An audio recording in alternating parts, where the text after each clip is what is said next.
সন্দেহজনক ভোটারের যোগ্যতা নিয়ে তদন্ত, নির্বাচন কমিশনে কি তদন্তের অধিকার নেই?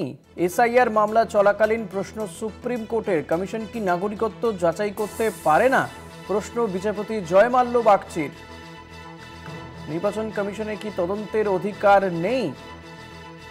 এসআইআর মামলা চলাকালীন প্রশ্ন সুপ্রিম কোর্টের, কমিশন কি নাগরিকত্ব যাচাই করতে পারে না? প্রশ্ন বিচারপতি জয়মাল্য বাগচির।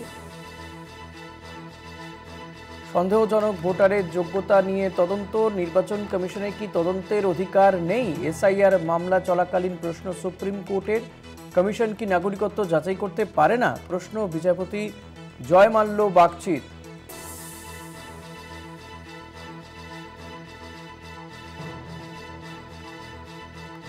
কমিশন কি নাগরিকত্ব যাচাই করতে পারে না?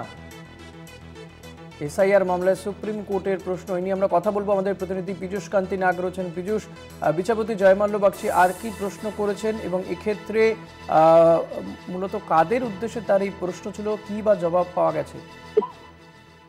দেখুন, সন্দেহজনক মামলায় নাগরিকত্বের বিষয়ে সন্দেহভাজন ব্যক্তি যদি জিজ্ঞাসাবাদ করতে পারে জাতীয় নির্বাচন কমিশন, এটা কি এখতিয়ারের বাইরে হবে? এমনটাই প্রশ্ন তুলল সুপ্রিম কোর্ট। এসআইআর মামলার শুনানি চলাকালীন সুপ্রিম কোর্টের প্রধান বিচারপতি সূর্যকান্ত এবং বিচারপতি জয়মাল্য বাগচির বেঞ্চে এই প্রশ্ন ওঠে।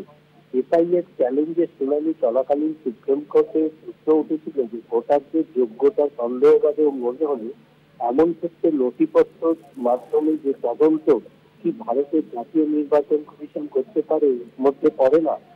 এই প্রশ্নের উত্তরে যখন তোলেন তখন বিচারপতি জয়মাল্য বাগচি মন্তব্য করেন, নির্বাচন কমিশন কখনো বলে না যে আমরা কোনো ব্যক্তিকে নাগরিক হিসাবে ঘোষণা করা বা তাদের নাম অন্তর্ভুক্ত করার অধিকার তাদের আছে, অথবা তারা বলে না যে অনাগরিক হিসাবে তাদের ঘোষণা করার অধিকার আছে।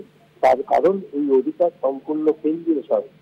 কিন্তু ভোটার তালিকায় নাম এমন অন্তর্ভুক্ত করা হয়েছে যা সন্দেহভাজন, তাহলে কি নির্বাচন কমিশনের সাংবিধানিক ক্ষমতা এবং আইনগত ক্ষমতার ভিত্তিতে তদন্ত শুরু করার এখতিয়ার নির্বাচন কমিশনের আছে?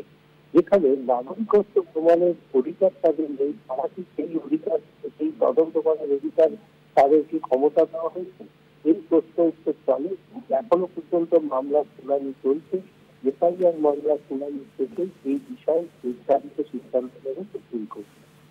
ধন্যবাদ পীযূষ। কথা বলছিলাম প্রতিনিধি পীযূষ কান্তি নাগের সঙ্গে।